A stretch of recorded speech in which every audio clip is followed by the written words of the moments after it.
ao vivo com o deputado federal Eduardo Bolsonaro. Deputado, bom dia, seja bem-vindo ao nosso Boletim da Manhã.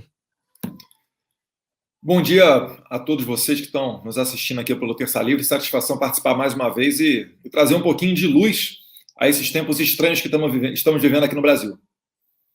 De fato, deputado, assim, é realmente muito preocupante tudo que a gente está acontecendo, tudo que está acontecendo, mas eu queria saber do senhor, né, parece que está tendo aí o prefeito de Araraquara, o Edinho Silva, do PT, está sendo alvo de pedido de impeachment. É isso mesmo, deputado?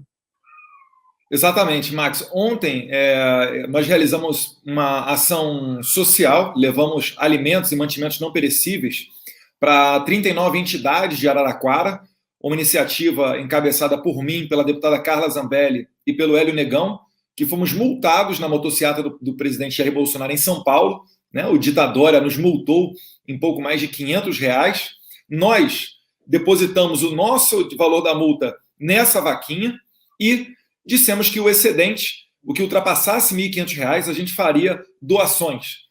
Então, chegamos a um valor um pouco acima de R$100 mil, o que nos permitiu entregar um pouco mais de 2.200 cestas básicas para a comunidade em Araraquara. Na sequência desse ato, a pedido de 3 vereadores, 2 partidos políticos e algumas lideranças locais, nós também assinamos e protocolamos o pedido de impeachment contra o prefeito Edinho Silva, do PT. Ele, que foi uma pessoa muito próxima da Dilma Rousseff, ele foi o second da Dilma Rousseff, que naquele tempo tinha status de ministério, e a base para esse pedido de impeachment é, mais uma vez, em compras, desvio de dinheiro da saúde, né, para o combate à pandemia. O que o Edinho Silva fez? Ele dispensou uma licitação e comprou, acredite vocês, né, respiradores numa empresa mais conhecida por produzir cosméticos. Então, repare que o procedimento normal é a licitação. Quando ocorre uma dispensa de licitação, é uma exceção. É porque aquela empresa, só ela produz aquele produto. É algo único, é algo exclusivo. Então, é algo que o administrador público tem a certeza de que se trata de algo sensacional. E, na verdade, pagou antecipadamente um pouco mais do que R$1 milhão na compra desses respiradores. Então, protocolei esse pedido de impeachment e, pasmem, dentre os vereadores que assinaram o impeachment, coincidentemente, na data de ontem, um deles é dono de um mercado, esse mercado foi alvo de uma fiscalização municipal. Então, as garras ditatoriais do Edinho, que manda a população ficar em casa, a população que ontem a gente viu lá na ponta chorando recebendo os alimentos, e falam no pé do ouvido para a gente porque tem medo que o prefeito possa os retaliar.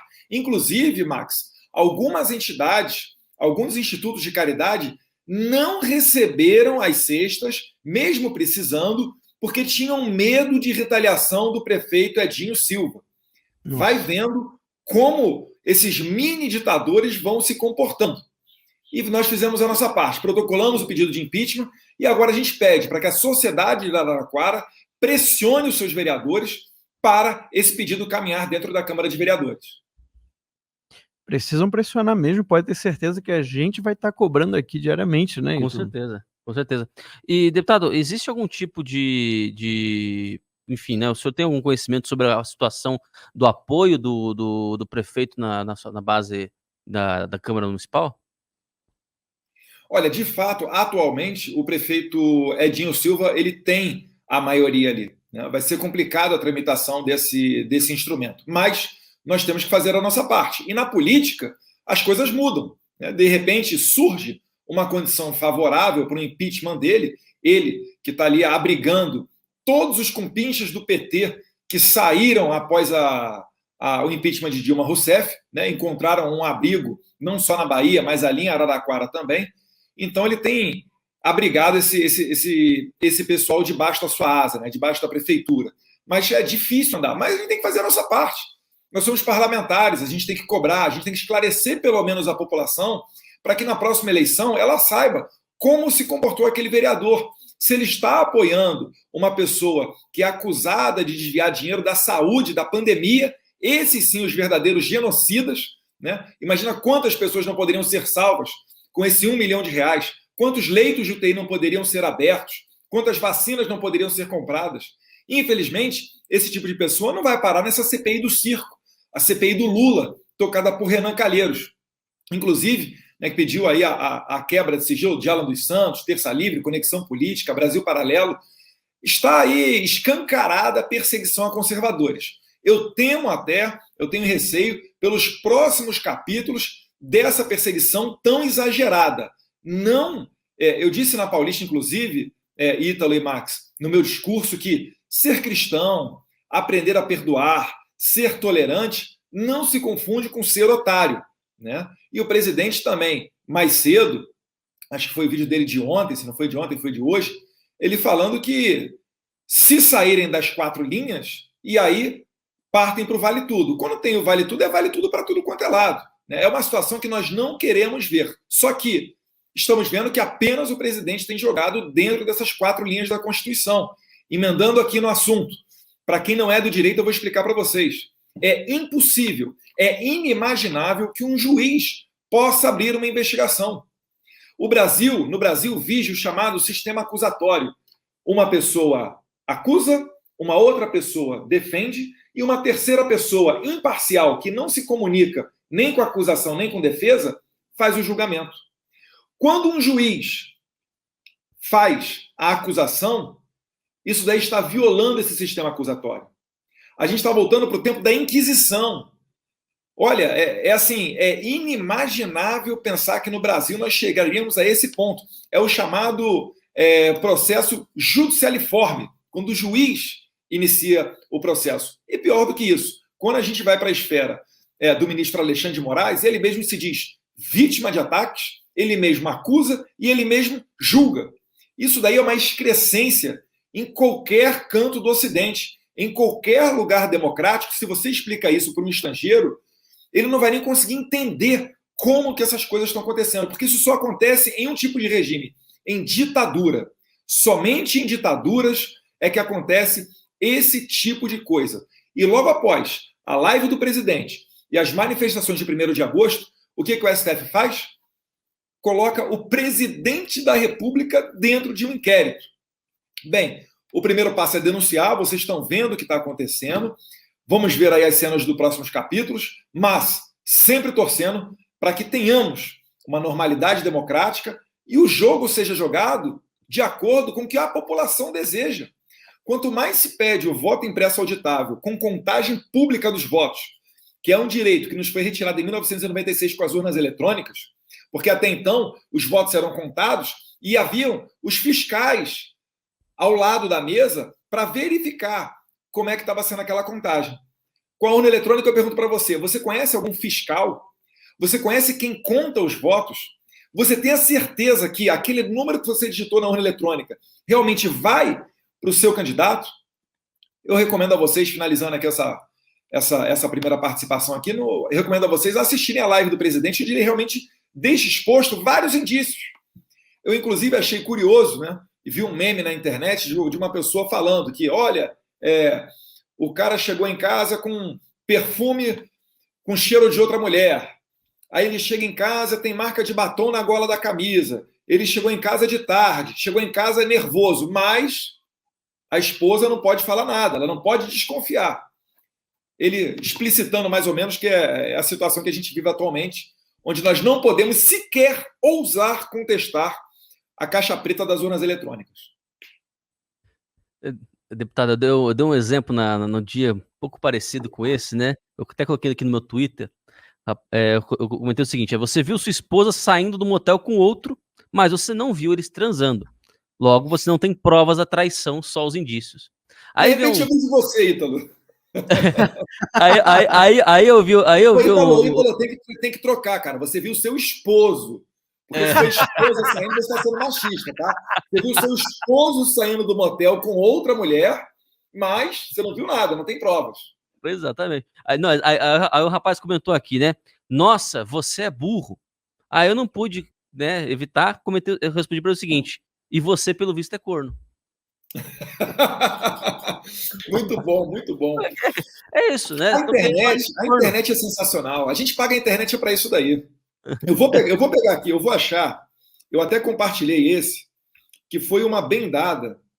Nossa, a pessoa ela deu no meio da Joyce Hosserman. Isso daí viralizou pelo visto. Só para emendar o gancho aqui na questão dos memes, é esse daqui, ó. Não sei se vai dar para, não vai dar para ver, daí não vou ler para vocês. A Joyce Hosserman tweetou o seguinte: não vi as manifestações hoje. Algum bolsonarista pediu por reformas e ou privatizações? Aí embaixo, uma pessoa de nome Rosane Garcia respondeu: querida, você não viu nem que te enfiou a porrada dentro de casa. Não me surpreende que não tenha visto as manifestações.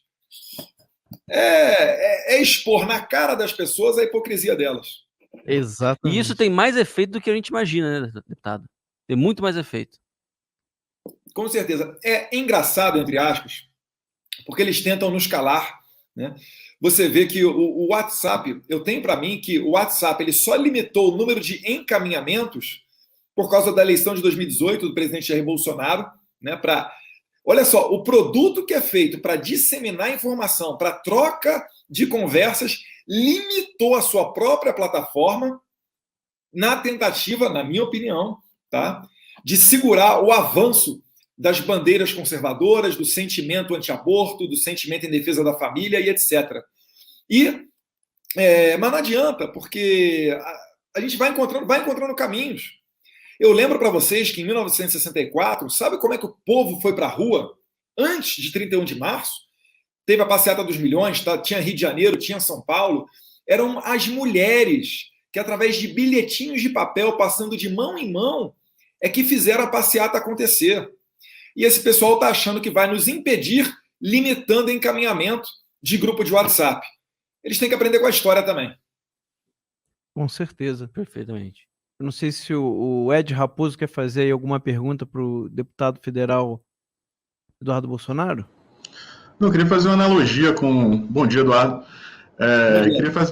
Queria fazer uma analogia com o futebol, né? Porque o Eduardo deu o exemplo do inquérito inconstitucional, que, por exemplo, o Alexandre de Moraes fez tudo, né? É como se o juiz autorizasse o escanteio, batesse o escanteio, corresse para dentro da área, desse uma cabeçada para dentro do gol e depois validasse o gol. É mais ou menos a mesma coisa, né? E o juiz marca o pênalti, ele mesmo cobra. Exatamente. E, Eduardo, eu acho que você não viu ainda, né? Mas eu fiz um vídeo ontem com um arquivo que, inclusive, o seu pai mostrou naquela live, mostrando o passo a passo da apuração, dados oficiais do TSE divulgados pela Globo, que mostram o seguinte, que com 57,31% das urnas apuradas, o seu pai tinha 29.500.000 votos. Nesse momento, São Paulo e Minas Gerais estavam zerados. Tá? O Eduardo está anotando aí, eu estou percebendo. Estou tomando nota aqui para não perder o raciocínio. Tá, são 29,5 milhões com 57,31% das urnas apuradas. Tá? São Paulo e Minas Gerais estavam zerados. E o Rio de Janeiro, que no final teve um total de 5.100.000 votos a favor do teu pai, naquele momento só tinha 1.600.000. Se você somar depois disso, esquece o resto do Brasil, se você somar depois disso a totalidade de São Paulo, que foi 12 milhões e mais um pouquinho, a totalidade de Minas foi 5 milhões e mais um pouquinho, e o resto do Rio de Janeiro, que faltava, só isso aí já dá 50 milhões. Só que teu pai no primeiro turno recebeu oficialmente 47 milhões de votos. Existe um vídeo da Globo mostrando esses momentos exatamente. Eu vi um print desse relatório na live. E eu queria saber se eu fiz essa análise, eu recebi esse relatório, e aí eu fiz essa análise, publiquei um vídeo, e eu acredito que esse relatório tenha sido enviado também para a Polícia Federal. Eu queria saber se existe. Eu não tinha conhecimento, mas é mais um indício forte. É o que a gente está falando aqui. O cara chegou em casa atrasado, batom na gola da camisa, cheiro de uma mulher, mas a esposa não pode desconfiar, sabe? É um absurdo. E, Ed, eu não sei se você chegou a ver, hoje de manhã, saindo do Alvorada, que é a residência oficial do presidente, ele tinha em mãos 2 relatórios da Polícia Federal. Um de 2018, recomendando o voto impresso como uma maneira de auditar as eleições, porque elas são inauditáveis. E um outro, para quem acha que em 2018 o deputado federal já era muito influente, já comandava na Polícia Federal, tem um outro de 2016, onde a Polícia Federal fez um relatório concluindo que é impossível auditar as urnas eletrônicas. Isso de que o software que faz a eleição, que organiza a urna, é o mesmo software que faz a auditagem, isso daí pela academia, nem auditoria considerado é. É um absurdo. Nós estamos sendo enganados. Não há sombra de dúvida de que vários indícios configuram aquilo que nós tememos. Muitas das vezes a polícia ela consegue elucidar um crime e chegar a um culpado apenas com os indícios. Se nós formos ver, por exemplo, crimes, por exemplo, Suzane Richthofen, ninguém viu ela matando os pais ou os irmãos Cravinho. O caso Nardoni, ninguém viu quem, de fato, pegou a criança e a arremessou o prédio afora. Mas são pessoas que estão condenadas, com base em quê? Em indícios. É a hora que a pessoa passou pelo elevador, é o testemunho dela indo contra imagens. Isso tudo são indícios que, se juntados, chegam a uma conclusão. Isso é tão óbvio quanto dizer que o ser humano é um ser que raciocina. É o lei do convencimento ao juízo, né? Com certeza, com certeza. Agora, mais uma vez, nós estamos cada vez mais caminhando numa trilha, nós que eu digo o Brasil, né? Num rumo perigoso. Né? A autoridade que quer controlar o Brasil na mão de ferro, sem seguir a Constituição, é uma autoridade que não tem legitimidade para fazer qualquer tipo de ordem. Ordem absurda não se cumprem. Ordem manifestamente legal não pode ser cumprida. Isso está, inclusive, expresso no nosso Código Penal. Então, eu quero crer que não cheguemos a um ponto igual àquele do Renan Calheiros quando era presidente do Senado, onde um oficial de justiça enviado pelo ministro Marco Aurélio Mello, do STF, foi entregar a ele uma ordem para ele, salvo engano, para que ele saísse da presidência do Senado. Renan Calheiros simplesmente não recebeu esse oficial e não cumpriu. Essa decisão não foi cumprida. Isso não é saudável para a nossa democracia. Mas, né, em um cenário totalmente diferente, talvez chegue o momento que isso venha a ocorrer, porque o STF está fazendo ordens absurdas. Está prendendo jornalista, está abrindo inquérito, é vítima, acusador e juiz no mesmo inquérito. Ele abre investigação com base em crime que não tem previsão legal. Só para que você entenda, no direito tem uma norma que é regra. Você, primeiro semestre, aprende isso na faculdade de Direito. Não há crime sem definição anterior, não há crime sem conduta anterior que o defina. Ou seja, se você pegar lá o artigo 121, matar alguém, você sabe, aquilo dali é um crime. Por quê? Porque no artigo 121 está ali matar alguém. Pena 6 a 20 anos. Artigo 129, lesão corporal. Artigo 157, roubo. Isso tudo é crime porque está escrito ali na lei. Agora, procura na lei onde é que está atos antidemocráticos. Não tem. Procura na lei onde é que está a definição de fake news. Não tem. O que você tem ali, no máximo, são crimes contra a honra. Injúria, calúnia e difamação. Se, por exemplo, vamos pegar o caso aqui que foi notório, do caso do Daniel Silveira. O que deveria ter feito o ministro que se sentiu ofendido? Ele deveria ter, como um cidadão comum, ido a um juizado especial civil e criminal e feito uma denúncia, uma representação para que se iniciasse ali um procedimento contra o deputado. Ele não pode, ele próprio punho, abrir uma investigação ou ele mesmo prender um deputado com base em falar. Porque ele é deputado federal, ele tem imunidade parlamentar. E outra, crime contra a honra não dá cadeia no Brasil, não. No máximo, se for condenado, dá uma cesta básica. O que a gente está vendo aqui é esdrúxulo. E nas manifestações do dia 1º de agosto, domingo agora, pôde-se perceber, não só em São Paulo, mas também em Brasília e em Minas Gerais, que eu vi vídeos, as pessoas gritando o nome do Daniel Silveira. Está engasgado aqui. A população sabe o que está acontecendo. Ministros estão brincando com fogo. Enfim, torço aqui pela normalidade democrática e torço para que todos os atores do jogo político, dos três poderes, caminhem dentro das 4 linhas da Constituição. O Max, eu queria só concluir aquela questão do relatório, porque isso é importante também, a informação que a gente tem é que o TSE recebeu esse relatório, na época, que mostrava esses dados, dos 57,31% e tudo mais, e alegou que a empresa que tinha repassado os dados para as emissoras de televisão é que teria cometido o erro. Então, de um jeito ou de outro, a gente tem um problema.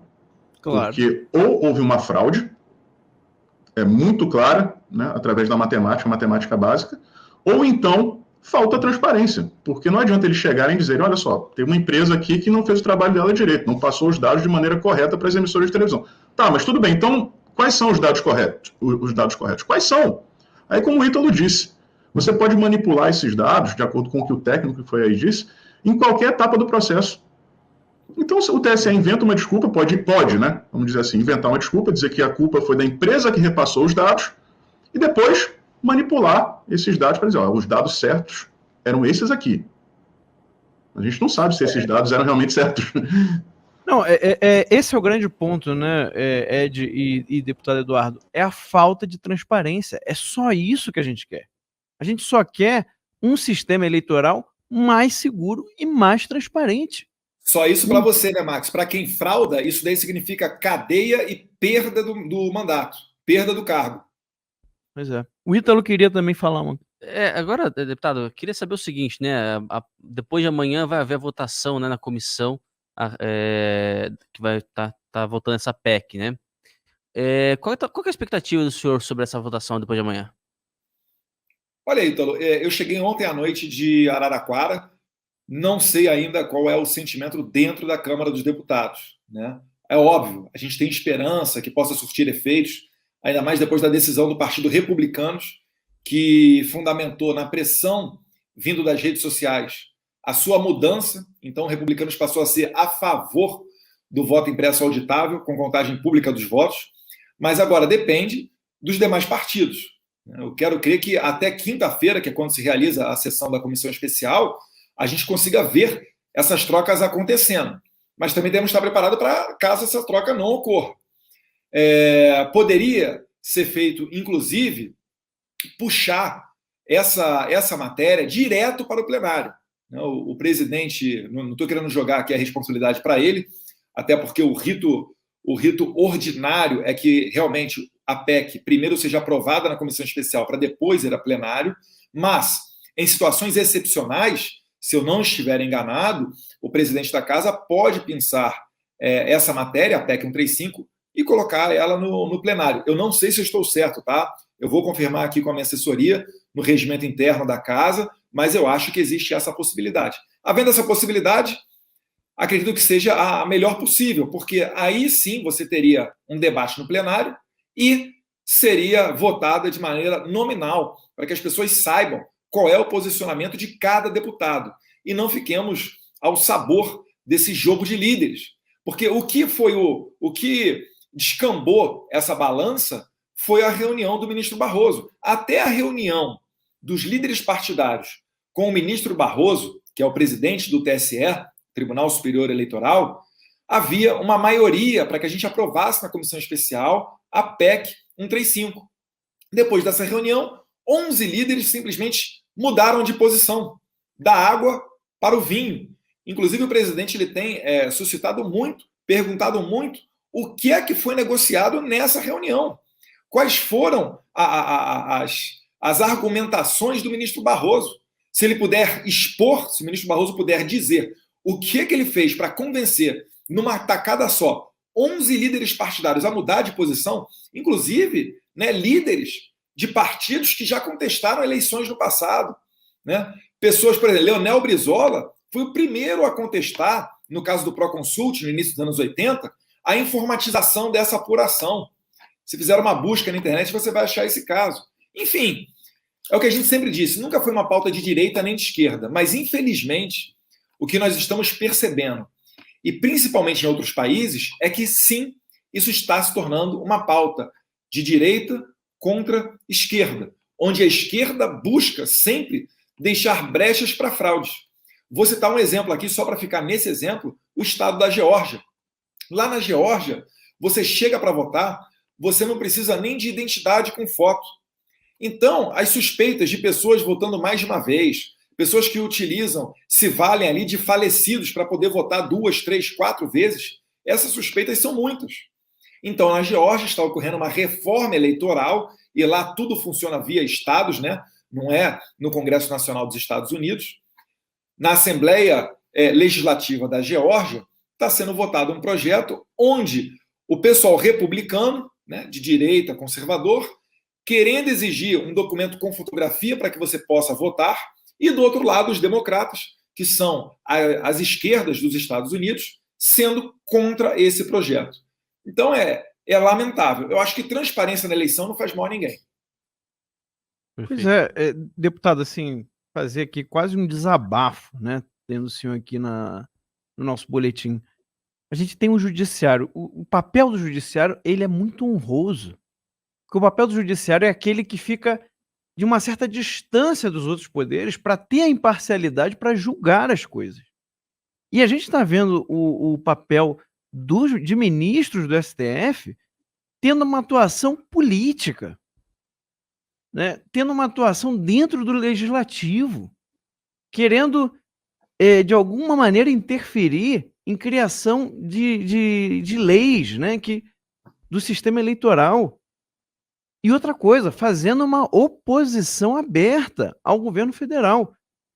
Aí a questão que fica é a seguinte: como é que depois o próprio TSE, que hoje está fazendo uma oposição aberta ao presidente Bolsonaro, como é que eles vão poder afirmar imparcialidade na hora de contar os votos? É muito estranho tudo isso, sabe?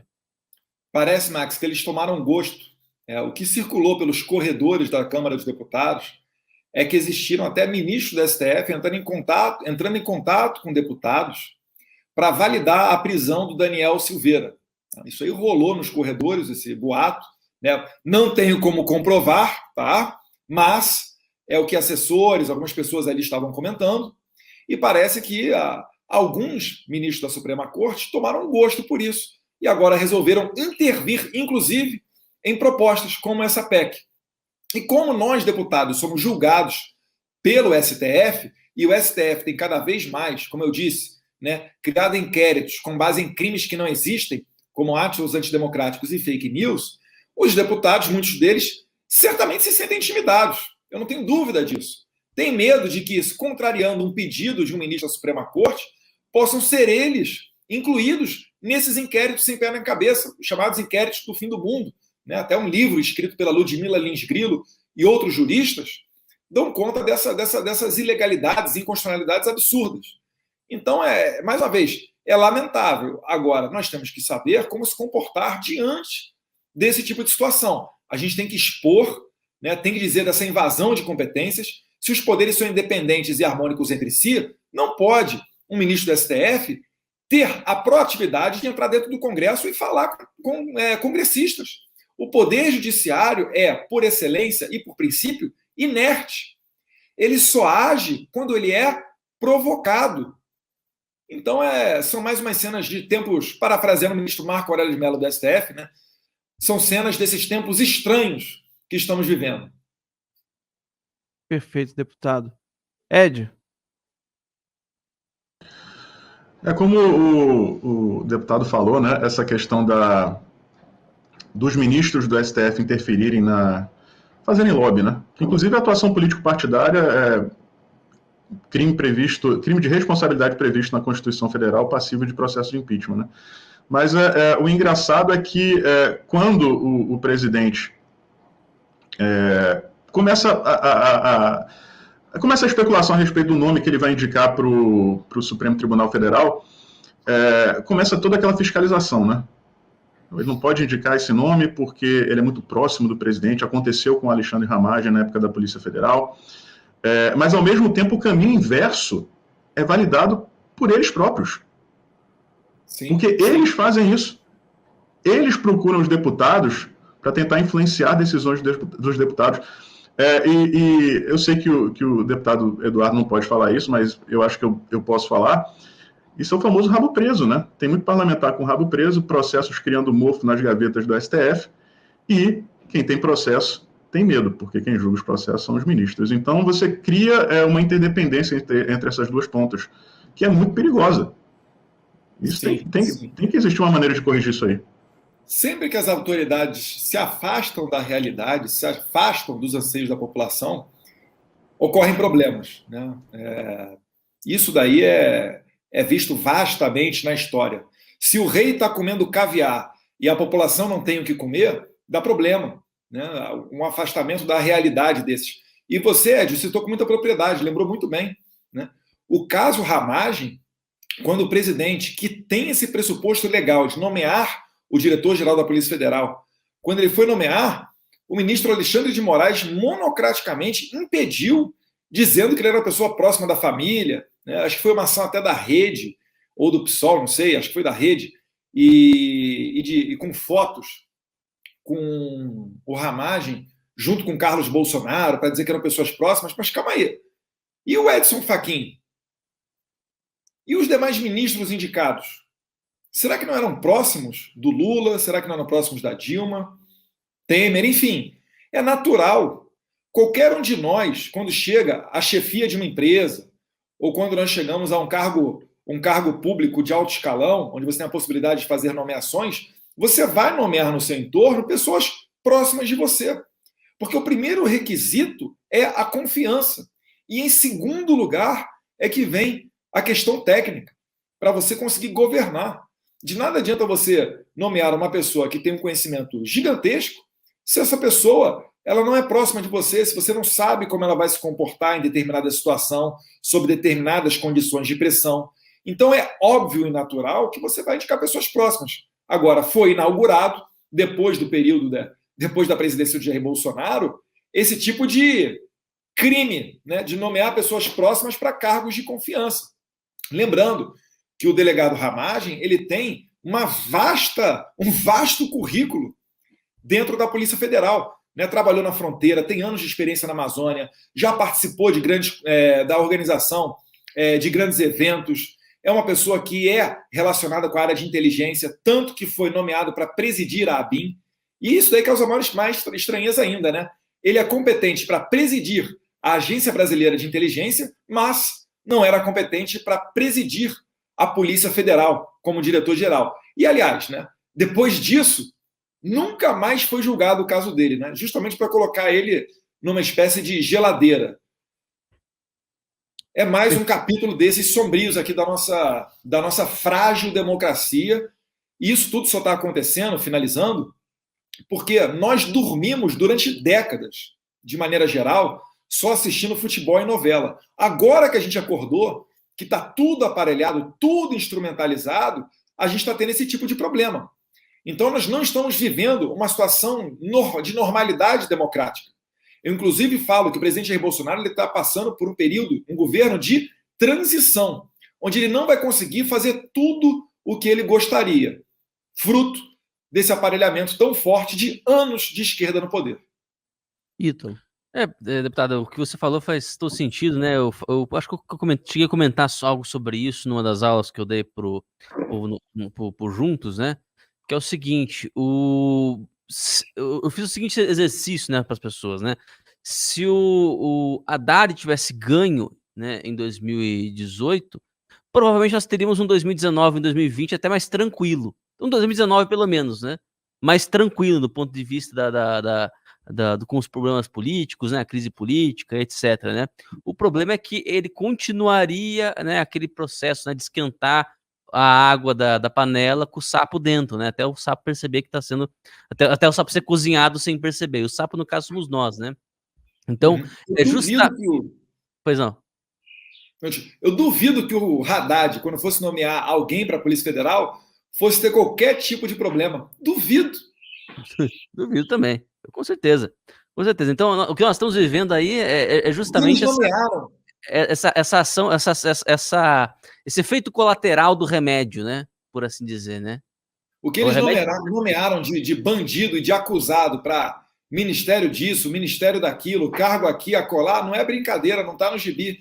Vale lembrar até que o próprio Lula, para fugir da justiça, era cogitado por Dilma ser nomeado ministro, né? O caso do Bessias, o Tchau Querida, enfim, essas histórias todo mundo lembra. Perfeito.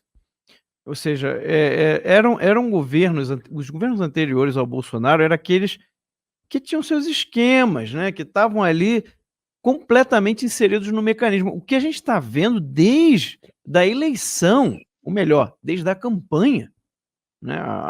O atentado ao presidente foi uma coisa que para mim é simbólica de como que o sistema estava tentando impedir de todas as formas que o Bolsonaro fosse eleito. Então, quer dizer, ele incomodou todos os esquemas, né? Parece que com a pandemia, né, o pessoal que estava ali em crise de abstinência, né, aproveitou para fazer tudo que não conseguiu fazer nos primeiros anos de governo Bolsonaro. Então, agora o que a gente está vendo é essa luta, né, do governo federal e de alguns parlamentares, porque parece que outros estão dormindo também, né, contra o sistema que domina esse país há décadas.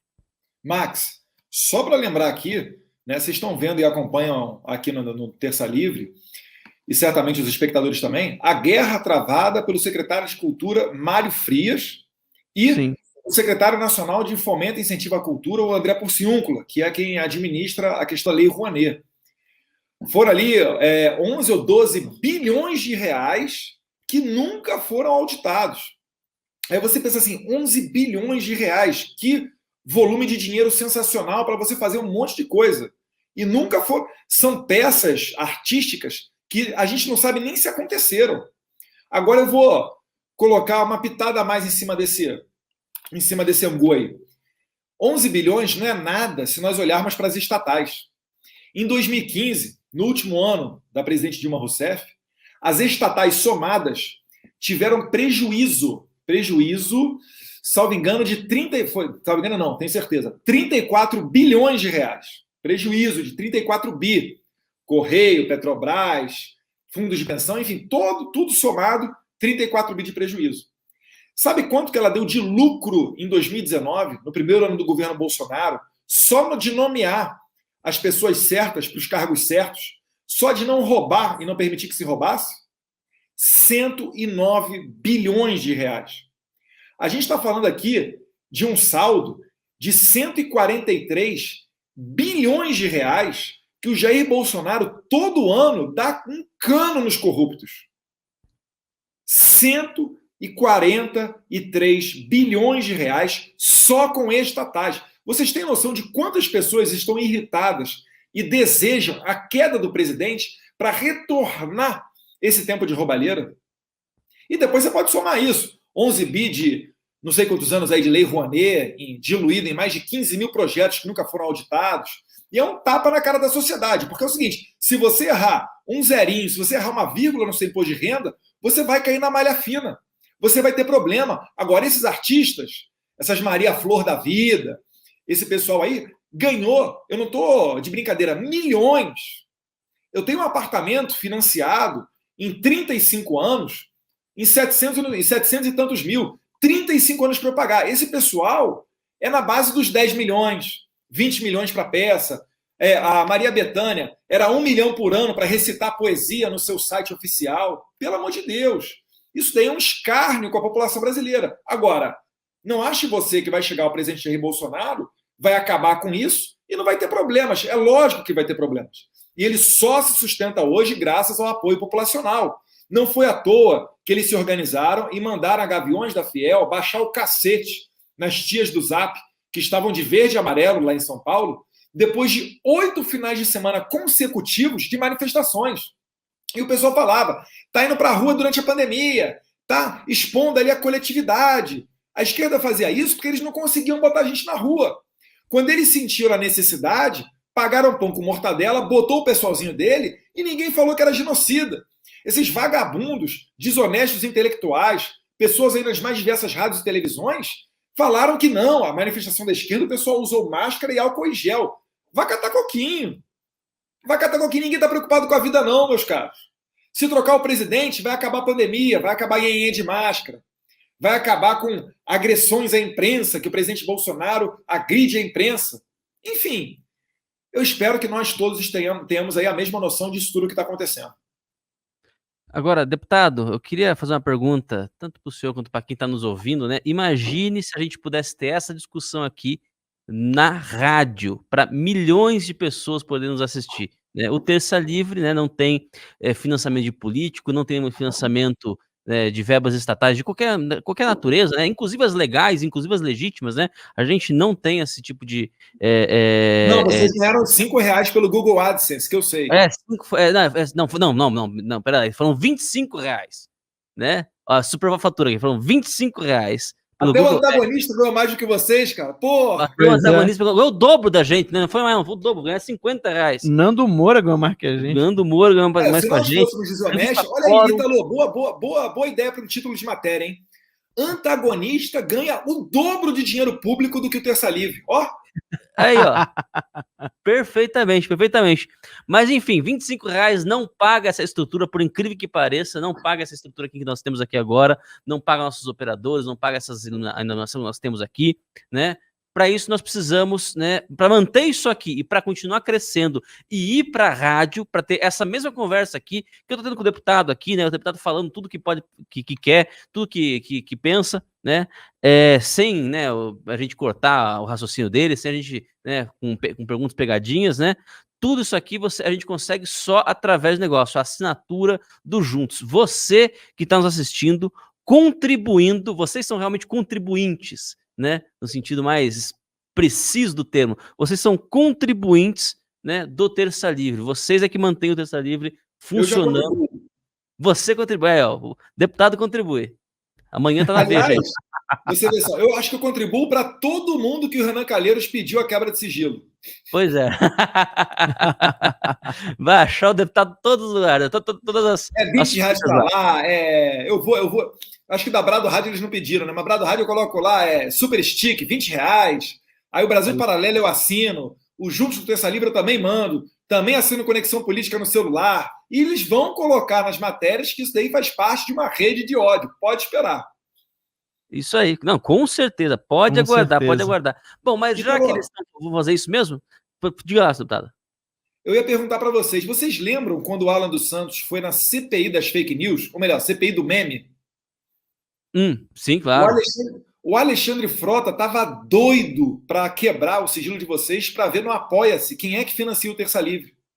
Sim. É a estratégia deles, pessoal. Olha só, eu vou dizer. O que vai... A cena do próximo capítulo, aqui com uma bola de cristal, né? Eles estão querendo quebrar o sigilo de Brasil Paralelo, Terça Livre, Conexão Política e todo mundo, não porque eles estejam realmente interessados em descobrir quem faz discurso de ódio. Eles sabem que os mais tolerantes somos nós e que nós não fazemos discurso de ódio, nem nada disso, né? Mas, enfim, o que eles querem fazer? Eles querem pegar os doadores para expor, que depois, na sequência, vai vir Sleeping Giant, vai vir Felipe Neto, vai vir o pessoal do cancelamento pedindo para cancelar essas pessoas. Essa é a estratégia que está por trás dessa quebra de sigilo, né, do vagabundo. Exatamente, deputado.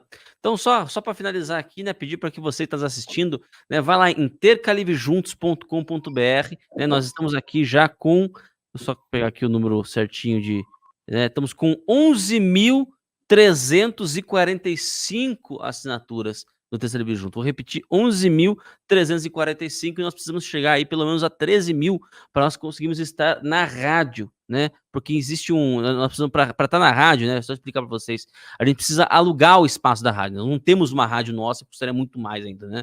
Então, para estar na rádio com capilaridade, estando em várias cidades ao mesmo tempo, né? Nós precisaríamos alugar esse espaço da rádio.